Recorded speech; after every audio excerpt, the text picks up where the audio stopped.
Cleveland officials are appealing for calm today after a grand jury decided not to indict two police officers in the killing of a 12-year-old boy in a playground. Prosecutors say a video shows Tamir Rice pulling out a pellet gun just before last year's shooting.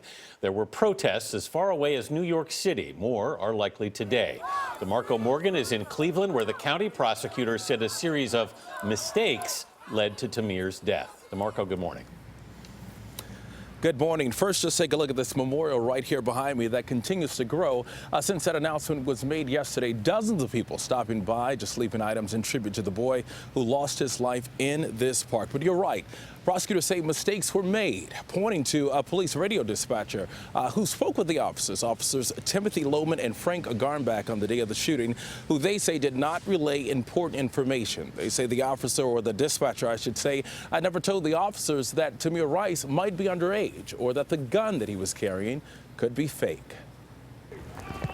Protesters marched in Cleveland on Monday night, hours after county prosecutors announced the grand jury's decision.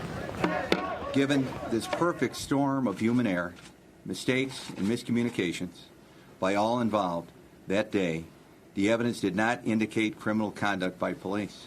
Enhanced surveillance video from the November 2014 shooting shows Lohman and Garnback drive up to Tamir Rice. Within 2 seconds of exiting the cruiser, Lohman opened fire on the 12-year-old. Prosecutors say the footage shows Rice pulling out the pellet gun, possibly to give it to police or to show the officers it wasn't real. But there was no way for the officers to know that because they saw the events rapidly unfolding in front of them.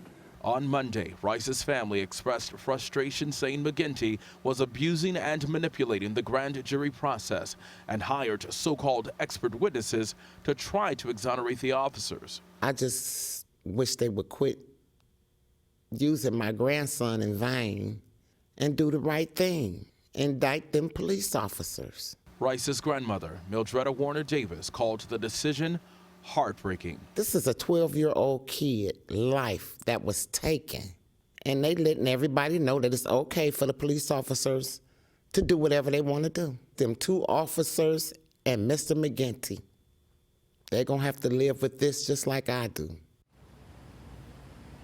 Now, county officials say that all police officers will be wearing body cams and that their cars will also have dash cams installed in those vehicles. Now, Officer Lohman's attorney released a statement to CBS News saying this decision does not bring comfort to anyone. This has been a tragedy for both the Rice family and the officers involved. Margaret? DeMarco, thank you.